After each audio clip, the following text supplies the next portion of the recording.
Hi all, അസ്സലാമലൈക്കും. Welcome back to Silnaz kitchen. ഇന്നത്തെ recipe മുട്ട കൊണ്ട് വളരെ വെറൈറ്റി ആയിട്ടുള്ള നല്ല ടേസ്റ്റി ആയിട്ടുള്ള ഒരു അടിപൊളി ഈവനിങ് സ്നാക്സിന്റെ റെസിപ്പിയാണ്. ഭയങ്കര സിമ്പിളാണ് ഇത് തയ്യാറാക്കി എടുക്കാനായിട്ട്. കുട്ടികൾക്കും വലിയവർക്കൊക്കെ ഒരുപാട് ഇഷ്ടമാവും. നല്ല ടേസ്റ്റി ആയിട്ടുള്ള ഒരു ഐറ്റമാണ്.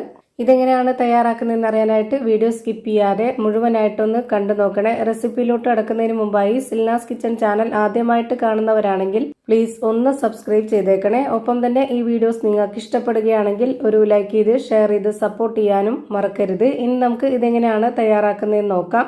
ഇത് തയ്യാറാക്കാനായിട്ട് ആദ്യം തന്നെ ഒരു ബൗൾ എടുത്തിട്ട് അതിലേക്ക് 250 ml കപ്പിന്റെ അളവിൽ 1 കപ്പ് നിറയെ മൈദയാണ് ഇട്ട് കൊടുക്കുന്നത്. ഇതുപോലെ 1 കപ്പ് നിറച്ചാണ് എടുത്തിട്ടുള്ളത്. ഈ ഒരു അളവിൽ ചെയ്യുമ്പോൾ ഇതുപോലെ തന്നെ എടുക്കാൻ വേണ്ടി നോക്കുക.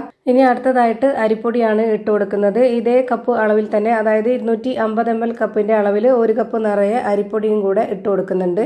ഇനി നമുക്കിത് വെള്ളം ഒഴിച്ചു കൊടുത്തിട്ട് നല്ല പോലെ ഒന്ന് മിക്സ് ചെയ്തിട്ട് എടുക്കണം. ഒരുപാട് നമ്മൾ ചപ്പാത്തിക്കും അതുപോലെ തന്നെ പത്തിരിക്കൊക്കെ കുഴച്ചെടുക്കണ പോലെ കുഴച്ചെടുക്കേണ്ട ആവശ്യമൊന്നുമില്ല. ഇതിൽ വെള്ളം ഒഴിച്ചു കൊടുത്തിട്ട് ഇത് നല്ല പോലെ ഒന്ന് യോജിപ്പിച്ചെടുത്താൽ മാത്രം മതി.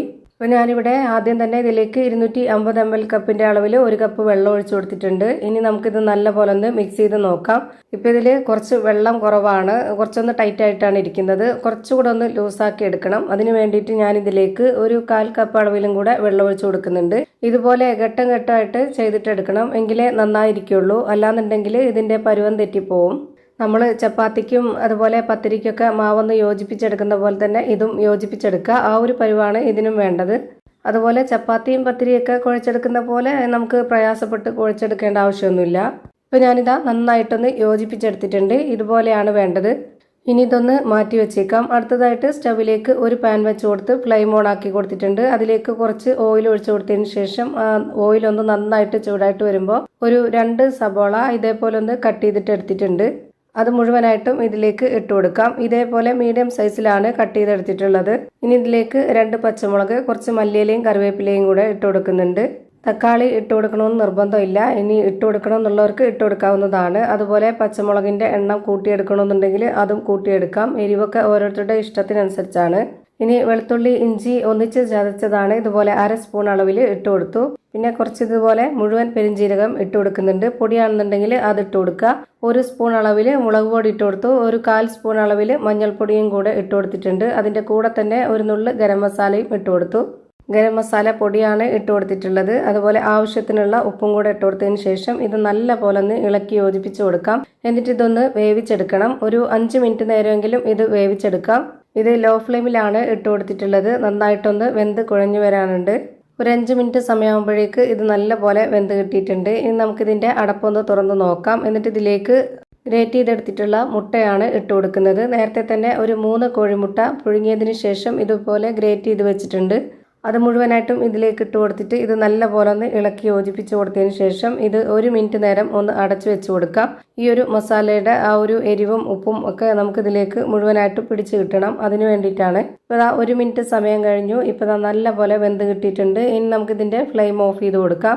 ഇപ്പോൾ നമ്മുടെ ആ ഒരു കുഴച്ച് വെച്ചിട്ടുള്ള മാവ് കറക്റ്റ് നല്ല സോഫ്റ്റ് ആയിട്ട് നല്ല പരുവത്തിന് കിട്ടിയിട്ടുണ്ട്. ഇനി അതൊന്ന് നമ്മുടെ കയ്യിൽ കുറച്ച് ഓയിലൊന്ന് സ്പ്രെഡ് ആക്കിയതിന് ശേഷം ഇതുപോലെ കുറച്ച് വലിപ്പത്തിൽ മാവ് എടുത്തിട്ട് ഇതുപോലെ കയ്യിലൊന്ന് റോൾ ചെയ്തെടുക്കുന്നുണ്ട്. എന്നിട്ടൊന്ന് പ്രസ് ചെയ്ത് കൊടുക്കാം. ഇതേപോലെ ഒന്ന് പരത്തിയതിന് ശേഷം കൈ വെച്ചിട്ട് തന്നെ ജസ്റ്റ് ഇതുപോലെ ഒന്ന് പരത്തിയെടുത്തതിന് ശേഷം നമുക്ക് ഇതിനുള്ളിലേക്ക് ആ ഒരു മുട്ടയുടെ ഫില്ലിങ്സ് വെച്ച് കൊടുക്കാം.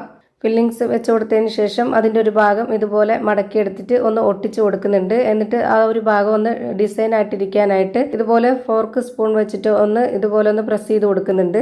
എന്നിട്ട് ഇതിലേക്ക് ചെറിയ കറിവേപ്പില ഇതേപോലെ ഒന്ന് വെച്ച് കൊടുക്കുന്നുണ്ട്. ഇപ്പോൾ കാണാൻ നല്ല ഭംഗിയാണ്. ഇതുപോലെ തയ്യാറാക്കുവാണ് എല്ലാതും. നമ്മളിതിൻ്റെ വക്ക് ഭാഗം ഒട്ടിച്ചു കൊടുത്തതിന് ശേഷം ആ ഒരു ഫോർക്ക് സ്പൂൺ വെച്ചിട്ട് നമ്മൾ ഇതുപോലെ ഒന്ന് പ്രസ് ചെയ്ത് കൊടുത്താൽ കാണാനും നല്ല ഭംഗിയുണ്ടാവും. അതുപോലെ ഉള്ളിലുള്ള ഫില്ലിങ്സ് ഒന്നും നന്നായിട്ട് ഒട്ടിയതിന് ശേഷം പുറത്തോട്ട് പോകത്തുമില്ല. ഞാനിപ്പോൾ ഇതേപോലെ തന്നെ അടുത്ത ഒരു മാവിലും ഇതുപോലെ ഫില്ലിങ്സ് വെച്ച് കൊടുത്ത് റെഡിയാക്കി എടുത്തിട്ടുണ്ട്. എന്നിട്ട് ഇതുപോലെ കറിവേപ്പില വെച്ച് കൊടുത്തിട്ടുണ്ട്. ഇതുപോലെ എല്ലാം ചെയ്ത ഒരു പാത്രത്തിലേക്ക് മാറ്റിയിട്ടുണ്ട്. ഇനി ഇത് ആവിയിലാണ് വേവിച്ച് കൊടുക്കുന്നത്. അതിന് വേണ്ടിയിട്ട് ഞാനിവിടെ ഇടിയപ്പത്തിൻ്റെ ഇതുപോലെ ഹോളുള്ള പരന്ന പാത്രത്തിൽ കുറച്ച് ഓയിലൊന്ന് സ്പ്രെഡ് ആക്കിയതിന് ശേഷം ഇതേപോലെ കൊള്ളുന്നത് വെച്ച് കൊടുത്തിട്ടുണ്ട്. 4 എണ്ണമാണ് ഞാനിപ്പോൾ വെച്ച് കൊടുത്തിട്ടുള്ളത്. ഇതുപോലെ തന്നെ ഓരോ ട്രിപ്പായിട്ട് ഞാനിവിടെ വേവിച്ച് ഒരു പാത്രത്തിലേക്ക് മാറ്റുന്നുണ്ട്. അപ്പോൾ നമ്മൾ എണ്ണയിലൊന്നും പൊരിച്ചെടുക്കാതെ തന്നെ നല്ല ആവിയിൽ വേവിച്ചെടുത്തിട്ടുള്ള നല്ല കിടിലൻ ടേസ്റ്റി ആയിട്ടുള്ള ഒരു അടിപൊളി പലഹാരം റെഡിയായി കിട്ടി. നല്ല ടേസ്റ്റാണ്, കുട്ടികൾക്കും വലിയവർക്കൊക്കെ ഒരുപാട് ഇഷ്ടാവും. അതുപോലെ നമ്മുടെ വീട്ടിൽ വരുന്ന ഗസ്റ്റുകൾക്കാണെന്നുണ്ടെങ്കിലും ഇതുപോലെയൊക്കെ തയ്യാറാക്കി കൊടുക്കുകയാണെന്നുണ്ടെങ്കിൽ ഒരു കൗതുകത്തോടെ നല്ല ഇഷ്ടത്തോടെ അവർ കഴിക്കുന്നതാണ്. ഇതിൽ ആ ഒരു ഫില്ലിങ്സ് ഒക്കെ ഉള്ളതുകൊണ്ട് ഭയങ്കര ടേസ്റ്റാണ്. ഇതിൻ്റെ അകം എങ്ങനെയാണ് ഇരിക്കുന്നതെന്ന് അറിയാനായിട്ട് ഇതൊന്ന് പൊട്ടിച്ച് കാണിക്കുന്നുണ്ട്. അപ്പോൾ ഇത്രയേ ഉള്ളൂ ഇന്നത്തെ വീഡിയോ ഇഷ്ടമായാൽ ലൈക്ക് ചെയ്യാനും കമൻറ്റ് ചെയ്യാനും ഷെയർ ചെയ്യാനും മറക്കരുത്. അതുപോലെ തന്നെ ഞാനിടുന്ന പുതിയ വീഡിയോസ് നോട്ടിഫിക്കേഷനായിട്ട് കിട്ടുന്നതിന് വേണ്ടി സബ്സ്ക്രൈബ് ചെയ്ത് ബെല്ലൈക്കൺ അമർത്തി അതിൽ ഓൾ എന്ന ഓപ്ഷൻ എനേബിൾ ചെയ്ത് കൊടുക്കാനും മറക്കരുത്. പുതിയൊരു വീഡിയോയുമായി വീണ്ടും വരും. Thank you for watching.